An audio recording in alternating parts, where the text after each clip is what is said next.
It's nice to see you all here.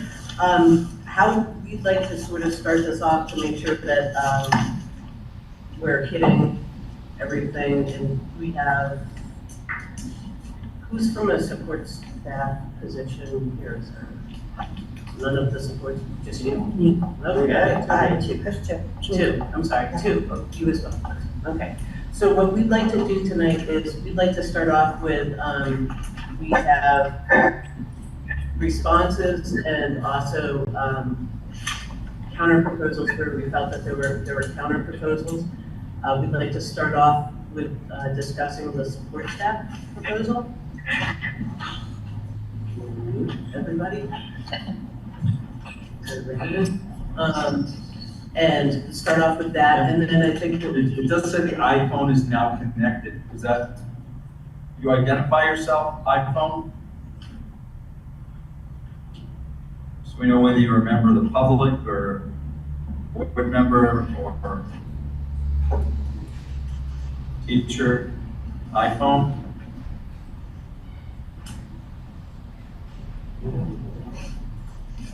They are muted. Yeah. I'm sorry. Yeah.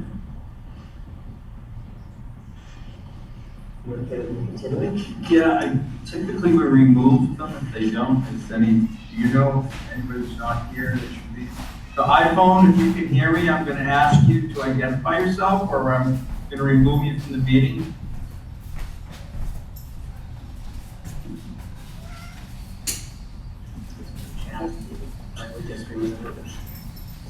Yeah. Okay. All right, so as I said, we would like to start with the support staff tonight, with your proposal first. What we did, as I said, is we have responses to what your proposal was, and the areas where we think that we needed to do a counter proposal, we provided a counter proposal. And then I think after I run through it with you all, what we would like to do is take a break and do a caucus to make sure, because I have multiple single pages on the teachers one, and I want to make sure that we have for you all set up at the same time, but it also will give you guys time to discuss what we present to you this way. If you want to pass this is for their copies, I think, for that. So one of the things that the board is very clear that needs to be discussed here, and sort of the driving factors for how looking at your proposals and looking at what is feasible to do from a financial perspective is, quite frankly, we don't disagree with the overall concept of being competitive and being attractive to recruit, whether it's for ESP positions or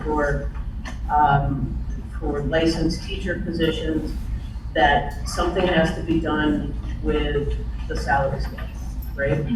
And we agree with that, but we also understand that there are a lot of things which you propose have a cost to them.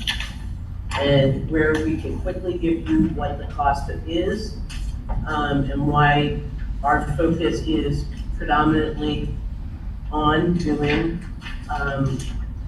putting money onto a salary grid, that which we can put on. I will start off with probably the big number that you all are looking for on this issue, is that what the board is talking about for support staff, and I want to be very clear, not changing any of the groupings or the grids, because that goes along with the money issue, but doing 7% plus staff. Okay. And that, from the board's perspective,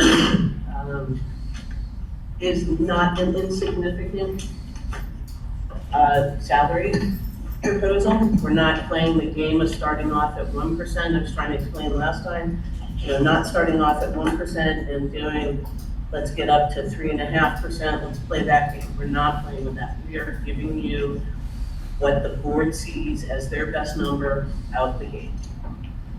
Okay? And that is the 7% plus step, which for support staff breaks down to more than 7%, obviously. It always does, right? Because step has a cost. So for support staff, that's 8.49% of an increase. So it's an 8.5%.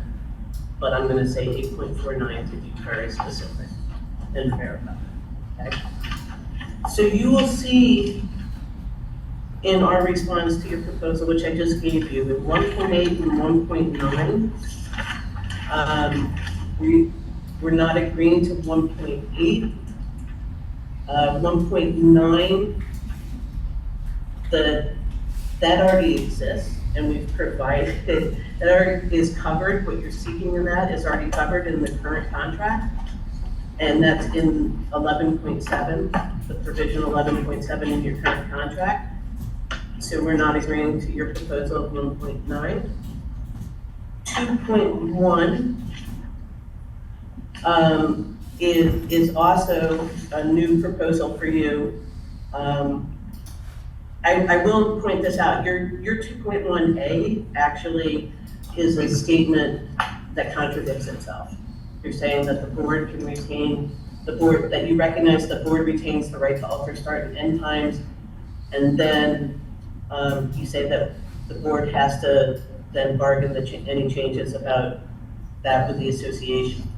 That's not a retention of rights issue. You have what your regular daily scheduled hours are in 20.1 of the current contract, and 11.3 deals with both of those ideas, okay, of what the regular daily schedule is, how that is done. 11.3 is the superintendent from time to time may change the assignment of an employee, but not assign the employee to a different employer. You use reasonable efforts, all of those things.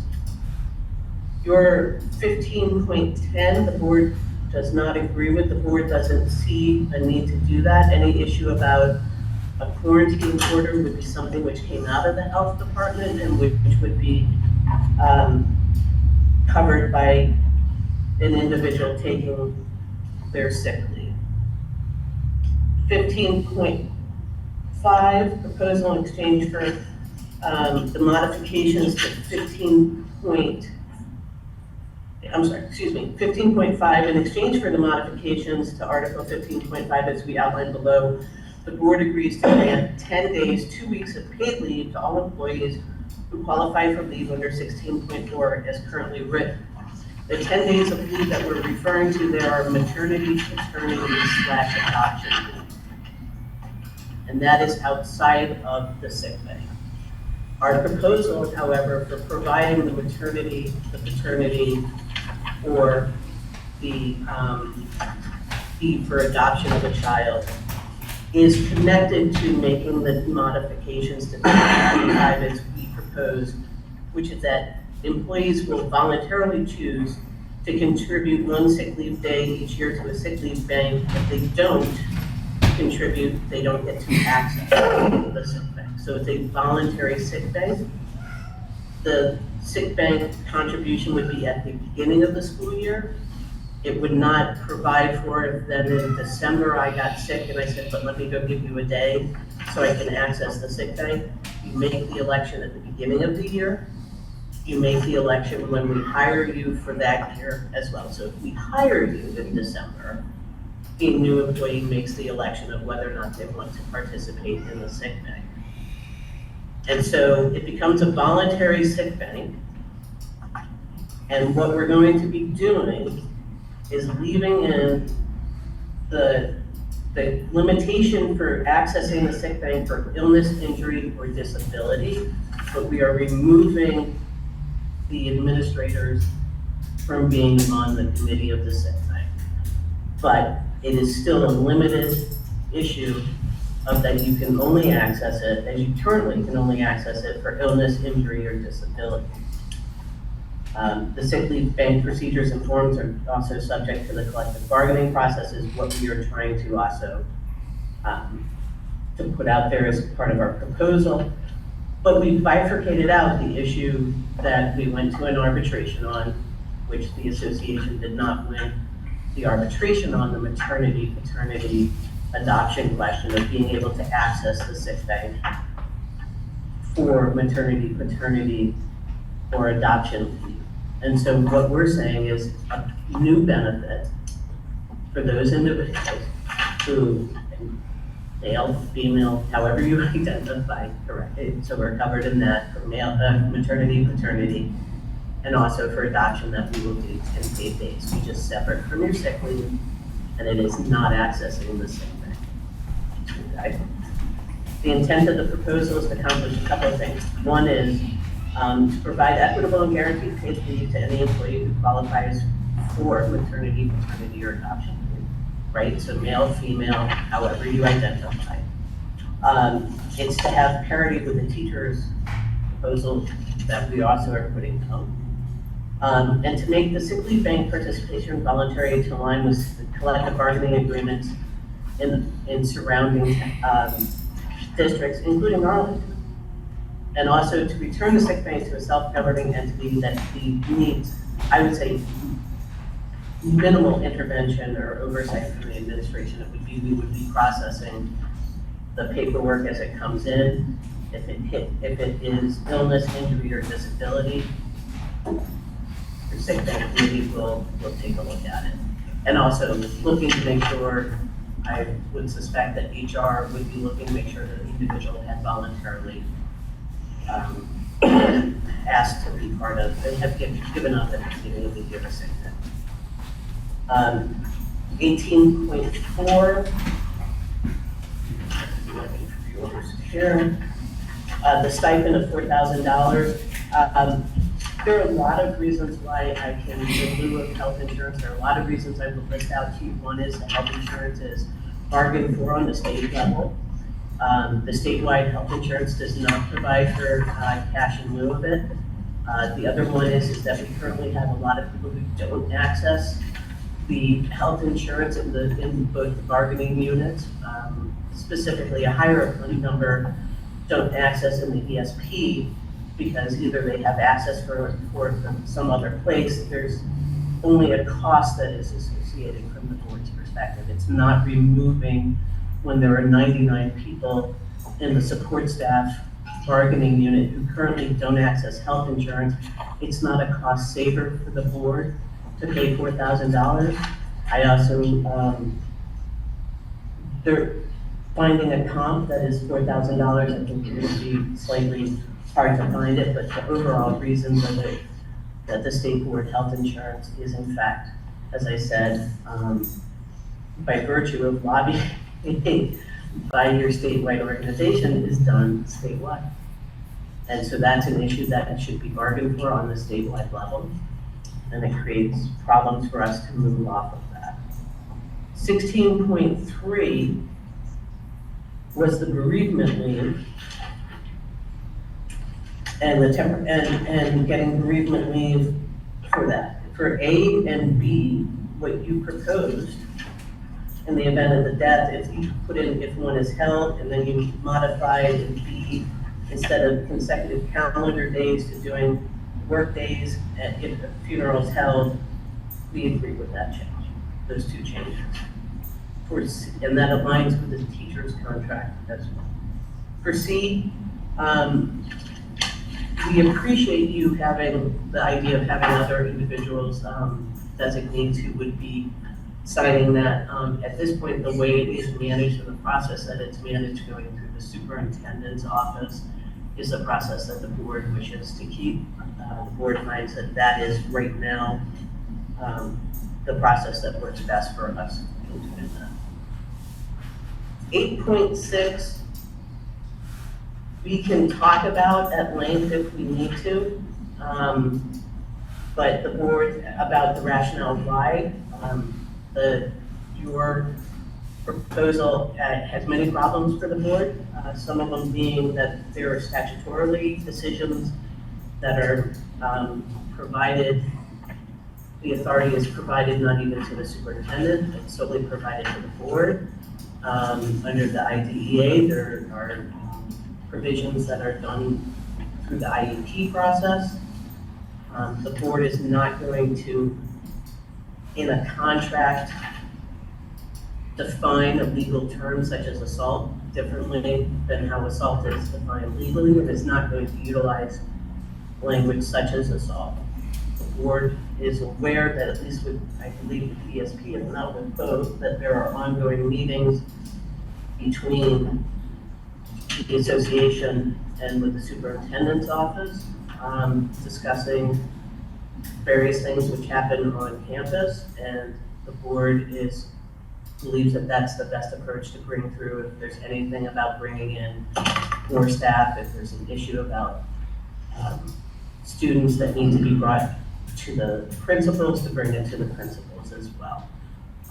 So the board is not agreeing with your 8.6. As I said, the compensation proposal is there isn't agreement to merging all the grids. The board is talking about in 2024, 2025, 7% plus step, and offering in 25, 26, 7% plus step for the support staff.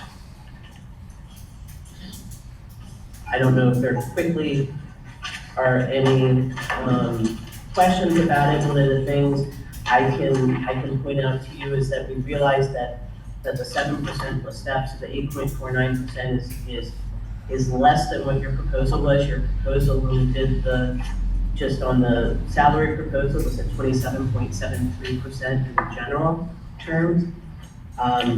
Your merging of the grids caused an inequity of the fact that maintenance custodians would get 34.44% their grid. 24.75% would be for the positions listed in paraprofessional. 28.14% would be based on your proposals for the positions that were listed as secretary, is that the title? Is secretary at this point. And so your increase for the cash in lieu for the 99 not enrolled in the health insurance is almost $400,000 that you're seeking. So things, as I noted, have a cost. From your proposal, the increase in total new money was almost $2 million that you're seeking. It was 1.967, 321, 42 cents. So I know I went through that very quickly, but we did provide it written down, so I don't know if there are any questions that you want me to answer. But as I indicated, we would like to give you the opportunity to discuss amongst yourselves. If you have questions when we come back, but we would also like an opportunity to caucus to make sure that we have a cleaned up paperwork for our proposal for the teachers. Okay, so we understand that. It's the DD caucus. Return, There's a lot of members here, so I'm gonna, yeah, so can we put them in a room? I can put them in a waiting room, but then you'd have to log on to a device. We should do that. Megan, can you make sure if she's in that room with them, Yeah. but should we? Yeah, We can talk to you on the phone at the same time, right? Are these just extras? Do you need these extras at all? Does everybody have? Donnie should probably get one. Oh, yeah. I was gonna say, I didn't see spelling here, so that's my fault. I didn't see how to choose that. I'm wondering that, Why don't we, have a time limit, so we Yeah. can, you know, roll in, what do you think, guys? It's 4:50. 25, 30 minutes, 20 minutes? Yeah, no more than 30, I don't think. So 20 let's, to 30. let's, Let's try for 20 minutes. So we'll try for 20 minutes? 20 minutes. Give you guys a chance to talk about it. Great. Yeah, I know. Okay, all break out rooms are closed, that means you'll be back. Do you all have any questions? so, we discussed a few things, there are some things we're going to hold off on, but we could come to a couple of, tentative agreements, if you'd like to do that. Start off with 16.3 AV, where you guys, if you would like to agree to that. You think that's okay? If we can come to an agreement on that one. 15.5, we like everything in the wording and the way it's is a counter proposal, except we would like to take the word voluntary out. If we could take the word voluntary out, we would agree to that.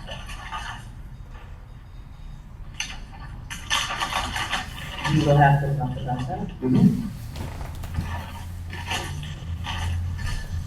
And then we just wanted to make a point about 18.4,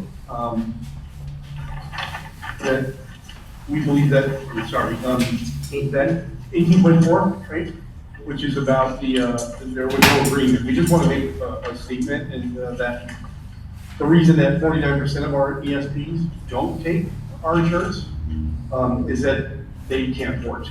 That the people that don't take it usually take Medicare, which means that they qualify for that, and in order to qualify for that, you would need to be on board with the law and Medicaid. Right? So that is where most of those 49% of people who don't have the insurance with our district, they get it. So we wanted to make that clear. That was one that's really important. The other things we can't come to an agreement on tonight, we would like to come back and talk about those. Yep. That's our expectation that we would still be having a conversation. The same on the salary agreement, we want to look at that and go through that.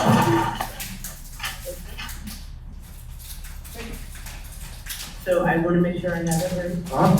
16.3 A and B, we all agree that that's yes. 15.5, you don't want it to be a voluntary sick bank. So we'll discuss that. 18.4, I do understand your issue about the Medicare. One of the things for us to try to balance is to raise wages. And we understand that. And everything else, I get that you may have comments and other things, but tonight that's where we're at. Okay. We appreciate you guys taking a look at that and rolling through it as fast as you did. For teachers, want to make sure. You all previously got Article 30, I just want to make sure from the Southwest Tech. Right? My version is like this big because I couldn't read it. I don't know about you all. You all got the, everybody's got that? Yes. So that still is active. And then I have three things. Can you pass that along so everybody can take? What you'll see there's an additional response counter proposals that pertain to Southwest Tech is a single stage, and then you'll see the not Southwest Tech, but the overall responses, and then you'll see an updated grid with what our proposal is as well. And for those years, am I right?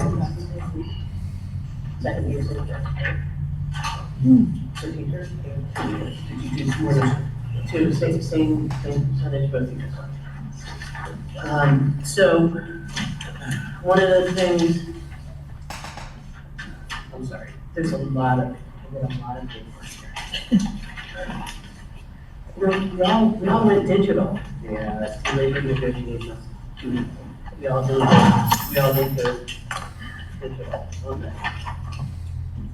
All right. So what I'd like to do is provide our take on that. One of the things, and I will start off with again, I think what's an important point to raise. We went through your proposal, and the pure salary increase is at 15.3% that you're putting out there. The new money, which includes your 403B, cash in lieu, sick time payout, paid maternity, paternity leave, teacher coverage issues. You could not do the change in the teacher rate, where you all, for like if you did meetings after school, right? There, if you were on a committee, you could figure that out because, yeah, the per diem, because there are too many uses to accurately calculate that. Your total new money request was almost $4.8 million. It was 4.794, 260 and 57. sense there. One of the things I didn't mention during the support staff, because it hits both you and it hits the board. It hits you all at 20% in the teachers bargaining unit. It is a less of a percentage for the support staff, which is the health insurance premium that you brought up. VHI is looking for, I think in the support staff, the boards are covering 83%. At this point, for teachers, boards are covering the 80%. VHI is looking for a 16.4% increase in the premium.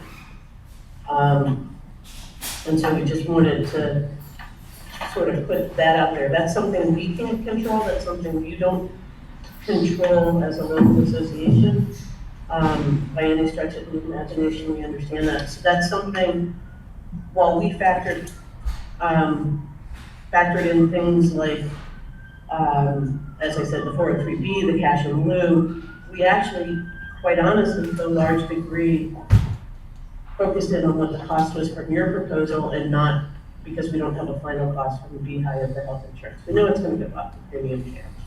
And that's where we come up with that almost $8 million is without even contemplating the health insurance increase for the members. The board's financial offer is a 2-year agreement as well.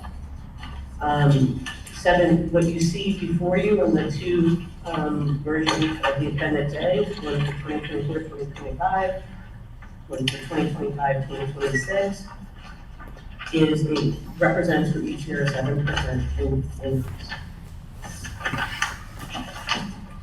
That being said, I'd like to then roll into, and it may be because we do have something sort of out there. I'm going to assume that on Article 30, you all have had the opportunity previously to look at this. That was the one that you got October 30th from us. We've just provided you with additional counter proposals, as I said, for the backlist. But on 1.8, which is your, and 1.9, 1.8, the board doesn't agree to it. 1.9, as we have pointed out, and we've provided the language that we believe the language actually covers your request about the district creating a new position. The issue is that all employees that are certified as teachers are in there.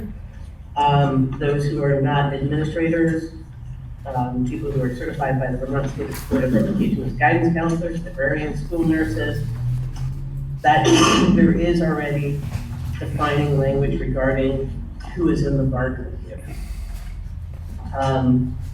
So any new created position that would require a Vermont educator's license would be automatically included. Any positions that don't require a Vermont educator's license will automatically not be included. The board thinks it's pretty clear, go into one bucket or the other. So that's for the one here, 1.8 and 1.9.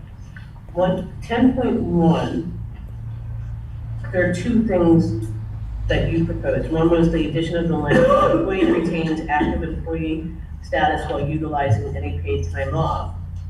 That occurs. That doesn't need to, in the board's estimation, be placed within the contract. If you are being paid by your employer, you're an active employee. The second piece, which is once an employee has reached 180 days of unused sick leave, any surplus would get paid out as a lump sum. The board does not agree with. Based on our calculations, as the current teacher makeup in FY23, the cost of that would have been over $53,000 and would have benefited only 28 teachers. As I had said at the beginning when we talked about support staff, their agreement, we had the same viewpoint with your agreement, which is the board is looking to put what financial resources it has into what the salary grid is in order to not only retain, but also lift up the salary grid and attract individuals. 10.6, as with the support staff, when a teacher is subject to quarantine, the board doesn't agree to that. That would be an illness, which individuals could access more than likely.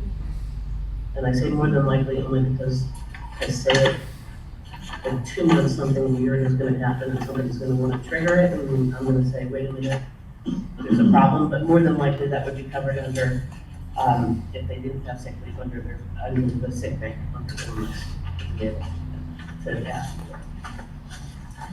11.3, again, the way that, the process without using the designee is how the board would like to keep it. That's a process that they can leave with. The proposal that we did of 11.5 is that we are doing the same proposal that we did with the close that, with the issue of that maternity leave. And there is a typo, if they notice. It's the same proposal of 10 days, 10, or does it have it right? I'm sorry. So there were 15, I'm sorry. So we're doing the same thing where we're pulling we're creating the maternity adoption leave, separate and distinct from accessing the sick bank, and then having the sick bank be, once again, voluntary, once again, under the same criteria for deciding that they're going to put dates in, a day into it, become able to access it, whether ongoing employee or an hire.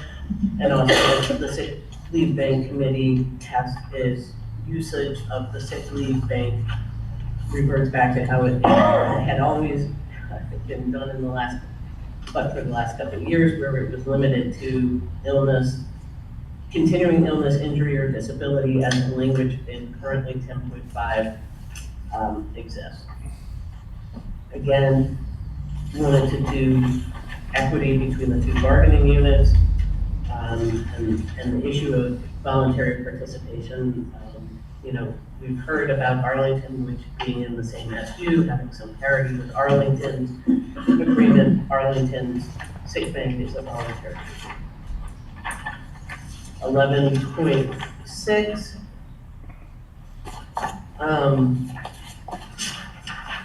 We are agreeing to rolling over the 3 personal days. We are hopeful that the rollover will in fact then hopefully mitigate an ongoing issue that we've had and that we've been tracking, that in May, a lot of people view it as a use it or lose it. And we haven't, and we have a lot of usage in that month and a lot of build-up. So the board is agreeing that we'll let that roll over and it goes into what you think. And like I said, hopefully we won't be looking for the non-existent substitutes for 7 people a day in May. 16.5. With the support staff, the same thing as the board's $4,000 cash in lieu. The board has the same concern regarding that. 22.1.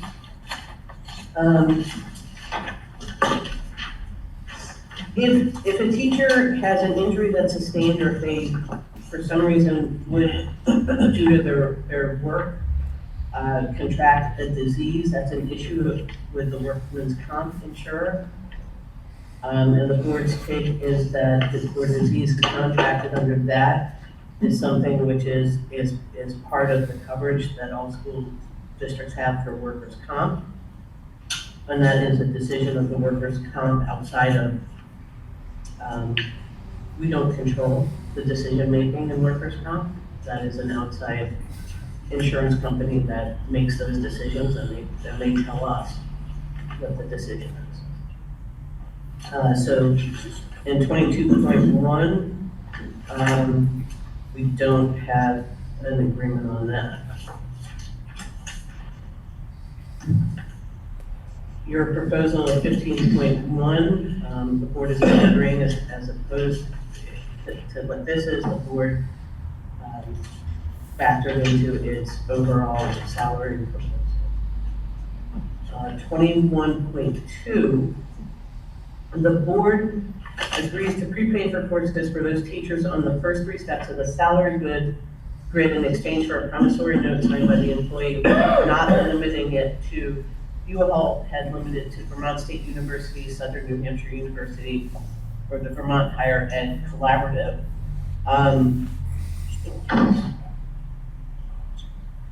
So we are not limiting it to those entities. Some people do things online.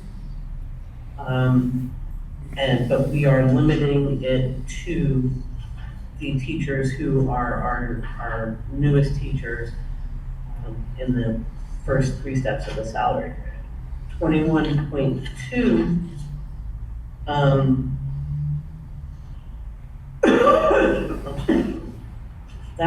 that applies to all teachers. There, 21.2, the second part that you have about the administration shall prepay and full the cost of any course required by AOE. For those teachers not employed by Southwest Tech, there is no agreement regarding paying for all of licensing issues. Southwest Tech provided 21.2, part 2, a counter proposal that they would, for teachers who are enrolled in courses required for their initial career technical education endorsement. So the initial one shall receive full reimbursement for all coursework prescribed in the teacher's career and technical education program personalized learning plan, which is endorsed by the superintendent, career technical teacher education program director, and the teacher, provided that the teacher receives a B- or better grade. 29.4, in terms of the school year, there is no agreement regarding modifying that. We would point out that we find that the professional learning that and curriculum development that is being directed through the SU is thankfully and helping improve students' outcomes and students' grades. It's still, we're not necessarily meeting the benchmarks where we would like to be, but we are seeing that there has been an increase. We find that having how the process is working now in terms of curriculum and professional development as designated by the administration is appropriate and responsive for the needs of the students. 29.6, that's also included in the 29.4 in terms of modifying what the days are and the overall year.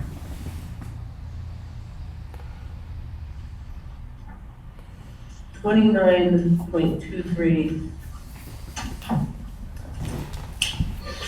there is not an agreement. It's our understanding that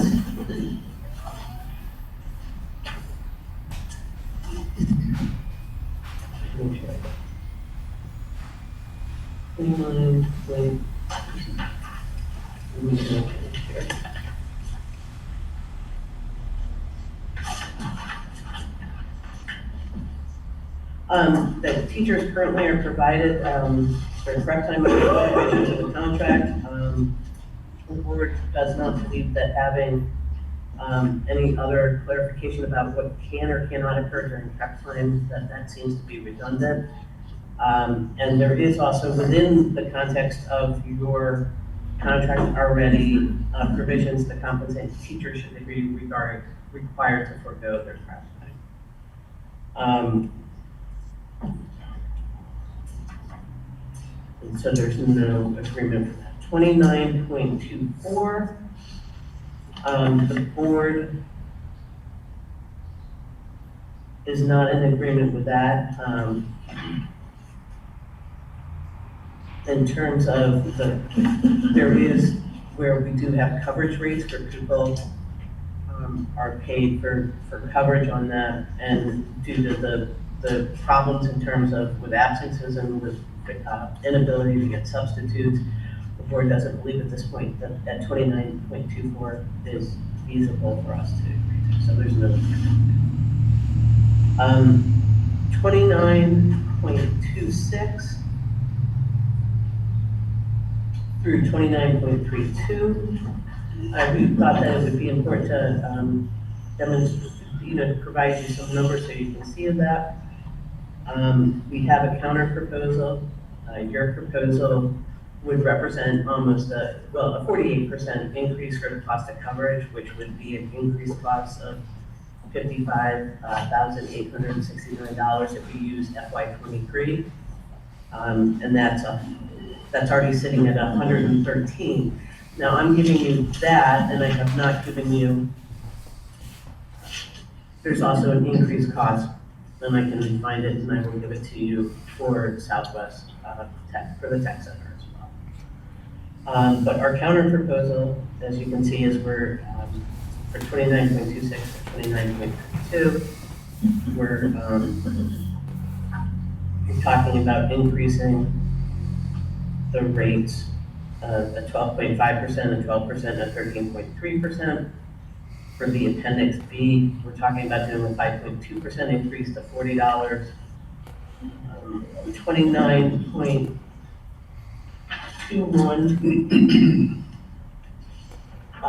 The per diem rate.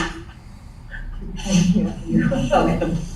I have the same problem. The per diem rate, we're not agreeing to the modifying the per diem rate to the, I'm sorry, 29.21. I'm sorry. Appendix B, we're saying instead of your 45 to 40, then it's the per diem rate of 29.21. The board believes, and it's borne out to be very important to use a standardized hourly rate of compensation outside of contracted hours.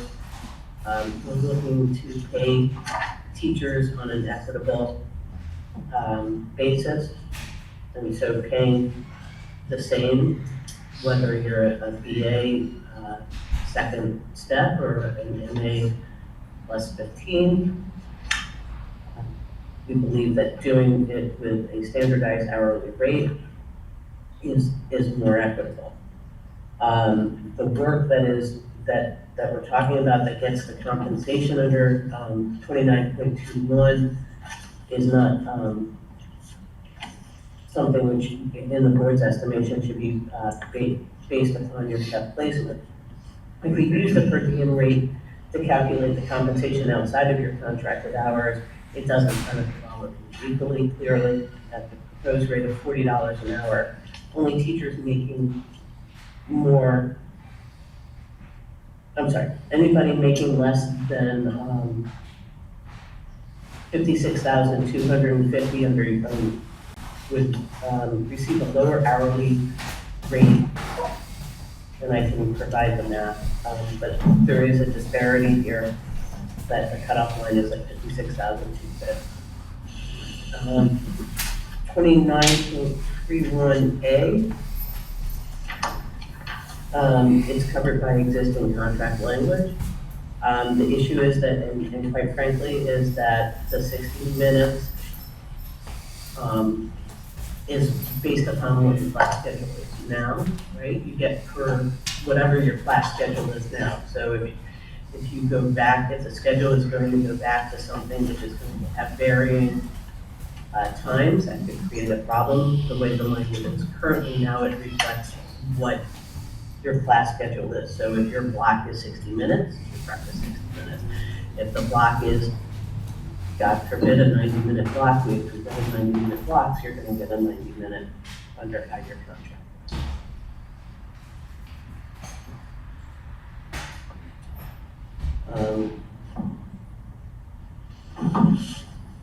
Your those of you who are in the elementary school, they get 200 minutes per week is what their prep time is, based upon how the agreement is currently written. 29.31D,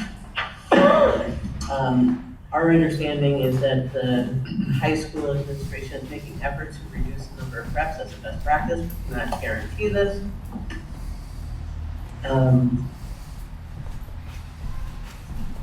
The problem of us putting this within the contract would actually, in fact,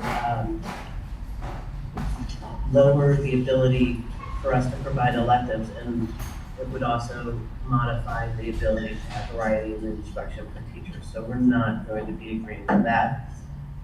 29.34, which is a Southwest Tech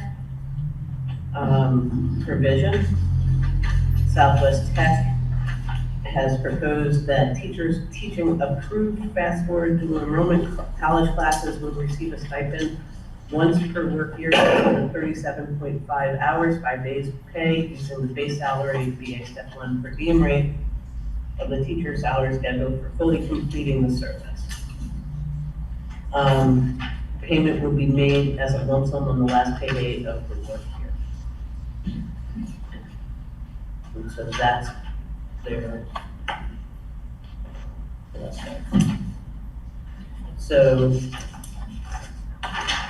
8.14 and 8.16, again, we found it interesting that language was pulled out of contracts. I think not from Vermont, but rather from contracts that were in Florida. And part of that may be reflected in the fact that what is provided in 8.14 and what they had said previously with the support staff contract. There is no agreement on what these provisions are, the 8.16 teaching conditions and the 8.4. There are in Vermont very specific laws that deal with authority in terms of how we deal with students and their behavior. A lot of what I think the SU has been bringing in also has been doing professional development around trauma-centered responses and trying to be responsive to how kids are. And so at this point, and we can discuss this, ongoing if we need to, but the board is not going to be agreeing to those two provisions. I think that covers all of your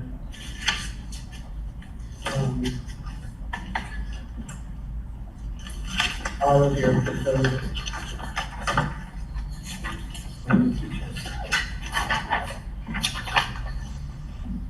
I don't know if there are any questions. There are a couple clarifications that I'm looking for. Yes?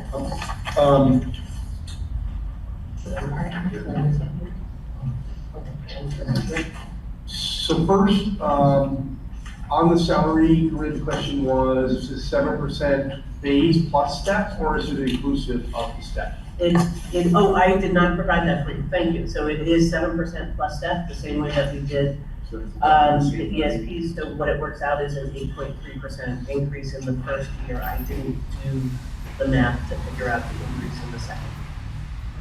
Okay, that answers that question, thank you. Then we have a question about 20. There's a second part of 22.1. That maybe didn't get covered in the question, so let's see. Yeah, so 22.1. The issue of the accumulated sick leave days available to the teacher shall not be reduced. There's no agreement for that as well, or the process. So that would be the second part she's talking about, right? Yeah. And then,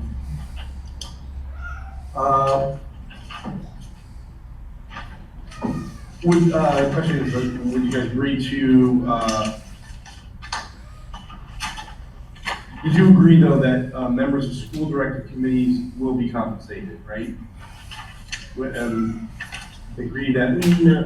No, that's not, we're not agreeing to the addition of school director committees. We're agreeing to that the language remains the same, it's just merely the rate changes. But our proposal is a $40 per hour rate. As opposed, you had proposed also as well, 45. Okay, thanks.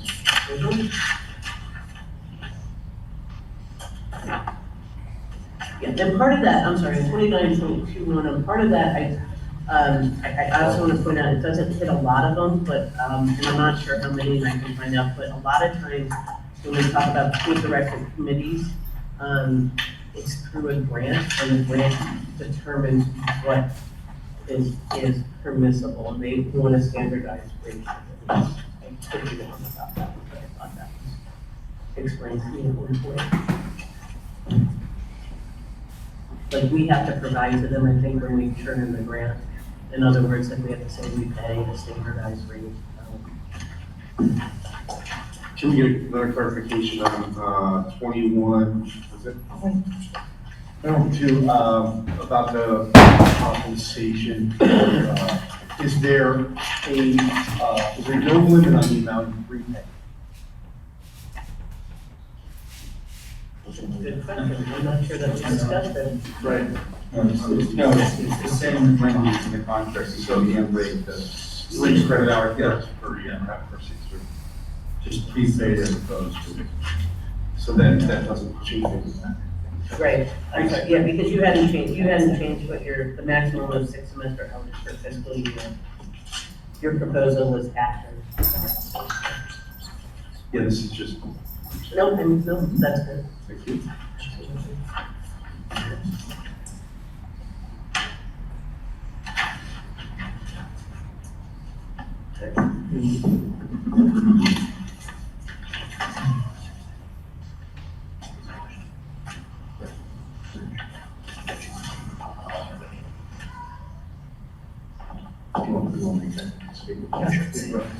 Just one question about 8.14, just so we can do research appropriately and be prepared to respond next time. Can you say the individual statutes you're referring to when you say Vermont law? So in terms of removing students under Title 16, there's suspension and discipline, which is moved to section 1161 or 1162, right? And I have to have this conversation a lot of times with principals where I say to them, you can't expel a kid, a superintendent can't expel a kid, only a board can. A lot of it, Vermont State Board of Education also has Rule 4312, 4313. I can look up and see other ones which talk about that. So Title 16 talks about in general, as well as Vermont State Board of Ed regulations talk about student discipline issues.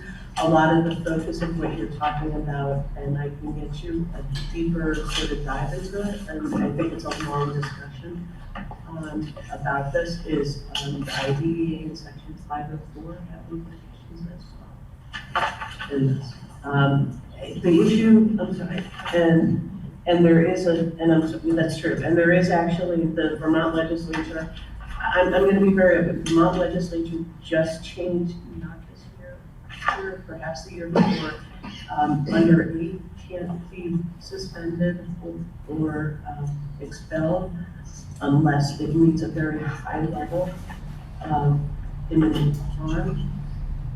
The Agency of Education, I can send you the guidance that they gave out, and I will point out to you, non-lawyers know the guidance, but I'll give you the guidance, I can send that or bring it next time. I think the concern is this, and I want to be very clear.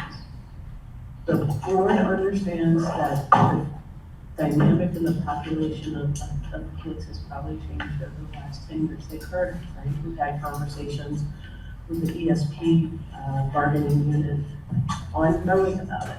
We get that. But the issue is that the students have rights through Vermont's constitution to attend public school, right? And there are some really, truly real limiters on what is called like the continuum of placement in Vermont, right? Vermont isn't like Boston, right? Doesn't necessarily have the same resources. So the board understands what the concern is. The board is not looking for people to be hurt. The board also understands that there are laws like OSHA that also protect employees in the workplace. But that students have a right to be there. There is a huge movement in terms of with Vermont looking at the under 8 and that they're going to be looking above 8 as well. There's a huge concern from the advocacy community, and I can't tell you may or may if they're right, where they believe that disciplining students is, they talk about the disciplines of jail pipeline, and they have that concern about it. So, the board understands that it is a big issue to grapple with. That's why there's a PD about trauma-informed practices and all of the things and all of the responses that your districts, I should say, are looking to address. So I can provide you some of that information if that would help you.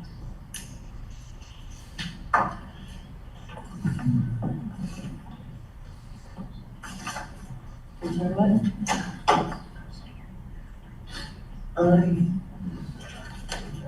I had asked, and I want to, point out, if we're correct, and we have kind of took a look at this, that some of that language from your new ones, the last two provisions, particularly like curriculum issues,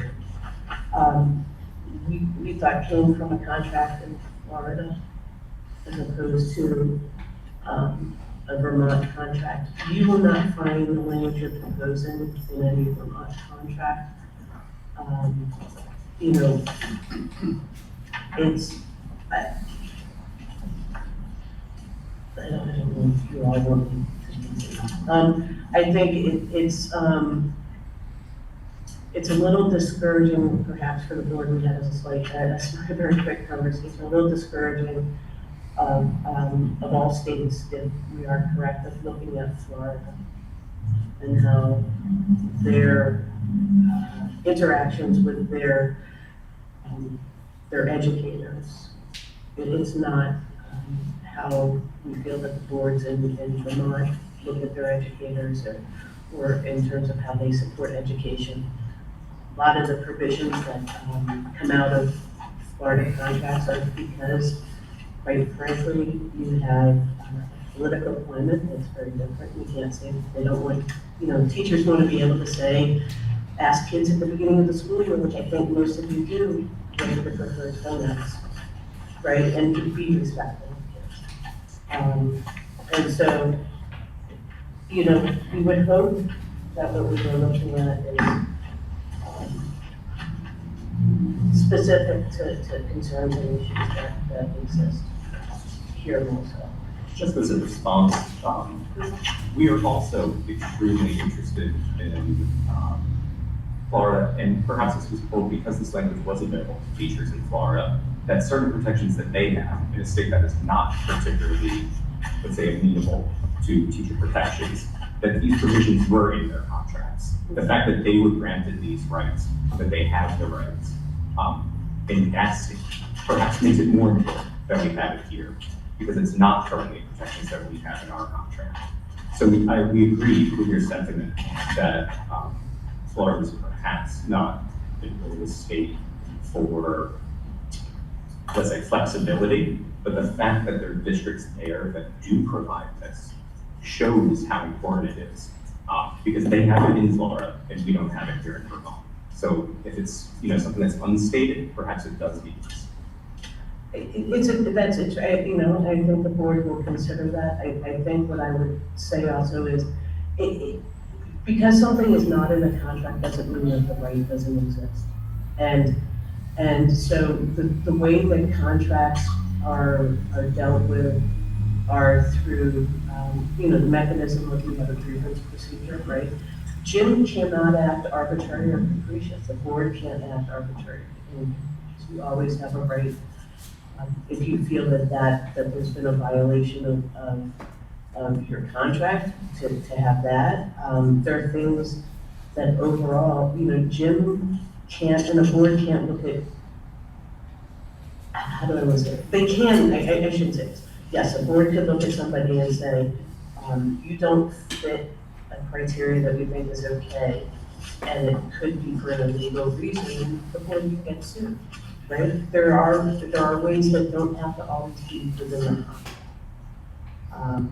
And you guys have an incredibly long, involved contract. It's a long-standing contract. And I think that there has been consistently not the problems that you're concerned, that maybe you're articulating about. But I understand where you're coming from, and the board will contemplate that as part of their discussions as well. I think that's something good for them to do. I don't know, if you all want to take a caucus, if there are other questions that you have.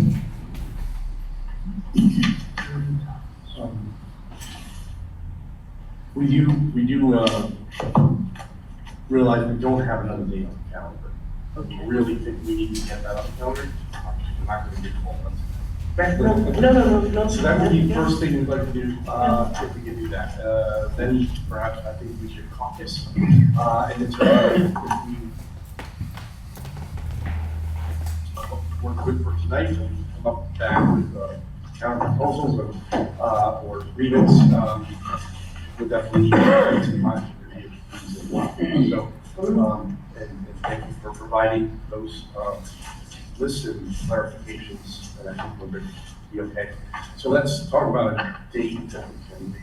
Okay, so you guys talking about, I just want to make sure I get it, talking about caucusing and not coming back as a group, you guys need more time to contemplate. I'd like to do the caucus with the possibility that, we say, I think we're good for the night, and if not, we come back to, here's what we decided. Does that make sense? Sure.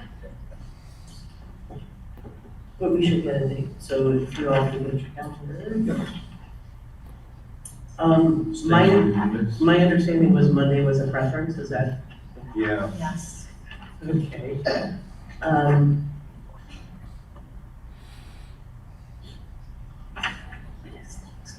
Thanksgiving is. Either 23rd. It's the 23rd. That would be. So that's- 27th is the Monday after Thanksgiving.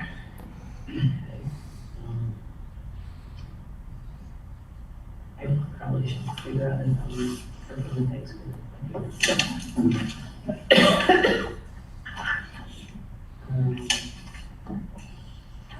Do we want to do December 4th because of the holiday to permit you all to have time to talk to each other? Or do you want to do the 27th of November?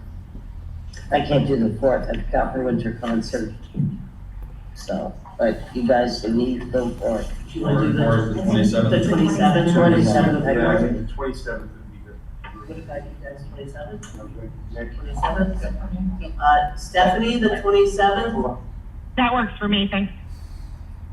That gives us this week, right? And then I don't think any of us want to talk on the week of the 20th.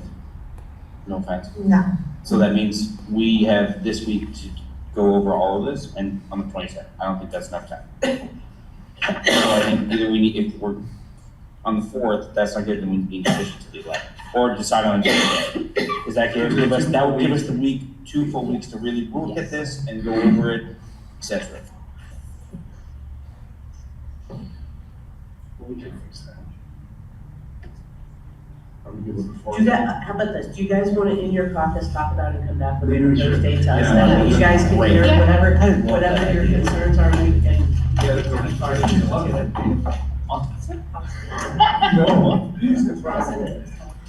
You know, I'm just, Let's make this a 30-minute, we probably need a little more time, and if we, things like, we're not gonna go back to the zero. The week of December 11th, we have parent conference. If you can try to get these guys to December 30, 11th, so why don't we do There's no way we're gonna get anything. 20 minutes and come back? Okay. Okay. Local problems. Do you know how to move that? Okay, I see these back, reach back, breakout rooms. Yes, Megan's. Yeah, okay, she started to make sure we didn't drop. We lost the.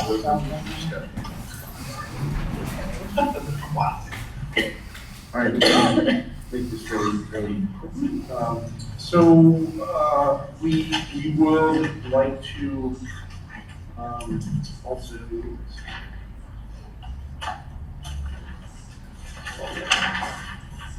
So we would like to get a tentative agreement, we did type it up, but also on 11.6, on the personal days. So we would like to make that a tentative agreement part as well. We can get that to you next couple days to sign off on. But we did also get a couple of agreements signed for the ones that we agreed to, and want to get those signed and done. Okay, can you give, is there a way to make copies? You go, can make copies? We have, like, we can make copies of the copies, right? One's for you guys, one's for us, to keep on the ones we already agreed to. So then 11.6, we would add that or as well. Oh, I see, it's two. Yeah, It's two, it's one copy, one copy for us, and I'm gonna need, Nick is gonna need a copy. Yeah. And then we I'm would like, assuming we all three, 14.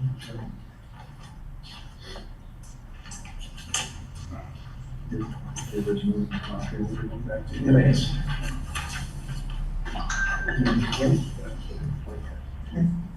And then we would like to schedule the 4th, and just the one date for now. Okay. And if we still can't come to an agreement, we can schedule another date. We'll come back. Okay, so December 4th. And 4th, start again, okay? If that works for all of us, right? We don't double check our calendars, thank you.